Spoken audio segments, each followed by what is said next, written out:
postpartum hair fall is real talaga mga moms. Kaninang umaga, dumating yung order ko na Derma Vacuum Cleaner. Kung member kayo ng Home Buddies sa Facebook, I'm sure na daanan nyo na tong item na to. So ito siya kapag nilabas sa box. Meron siyang kasamang manual and instructions kung paano i-assemble. Madali lang siya ikabit, hindi ko na kinailangan yung tulong ni Daddy Christian.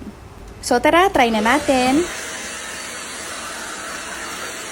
In fairness, magaan siya at saka malakas yung suction niya. Nilalaksan ko kasi baka hindi nyo marinig eh. Yun lang yung isa kong issue, takot si Kitty. Para ka talagang kuting anak. Kaya rin siya under the bed na hindi abot ng walis lang. That's why I'm giving this product a thumbs up.